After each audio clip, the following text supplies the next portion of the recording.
Yemiadeiye mix.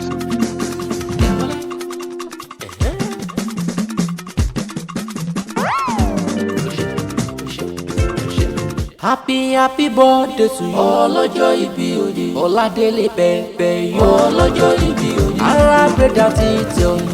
Ọlọ́jọ́ ìbí òní. Ọmọ wọn lílé Ekiti mò ń ké sí. Ọlọ́jọ́ ìbí òní. Ọjọ́ ayọ̀ rẹ̀ lè dì jẹ́. Ọlọ́jọ́ ìbí òní. 16th of December tàbí òní. Ọlọ́jọ́ ìbí òní. Olówó orí adùnìyàjẹ́. Ọlọ́jọ́ ìbí òní. Àdùdádé ló ní kí ọdún ní. Ọlọ́jọ́ ìbí òní. Ó ní pé ìfẹ́ òwà yòó.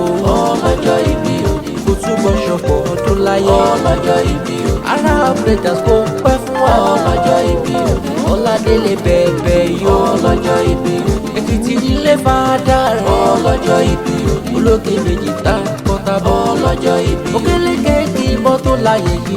Ọlọ́jọ́ ìbí òní. Ekiti torí yán bá wọn rògùn lọ.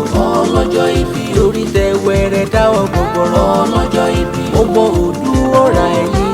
Ọlọ́jọ́ ìbí òní. Ọmọ wọ́n mọ ẹkùn ẹ̀yìn ni Ládélé o. Ọmọ ẹkùn tí fi torí tí fi tí o sì rẹ̀ yìí. Ọmọ ẹkùn tí ṣe orí ìgbà ẹ̀yìn kankan. Ẹ̀yin lọ máa ṣẹ́rí lẹ́ẹ̀mẹ́ta.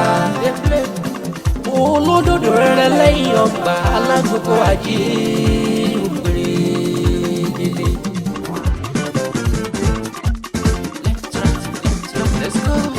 Ìgbà ọdún kan ò ní. Ìgbà ọdún kan máa ní. Mo máa fọdún lè ṣàṣemọ́. Ìgbà ọdún kan máa ní. Ọjọ́ ọlọ́jọ́ lọ. Ìgbà ọdún kan máa ní. Ará breeders kò pẹ́ láyé. Ìgbà ọdún kan máa ní. Ọmọ wọn ní kọ́lẹ̀ Ekiti wá pẹ́ fún wa. Ìgbà ọdún kan máa ní. Oladele pepeyo.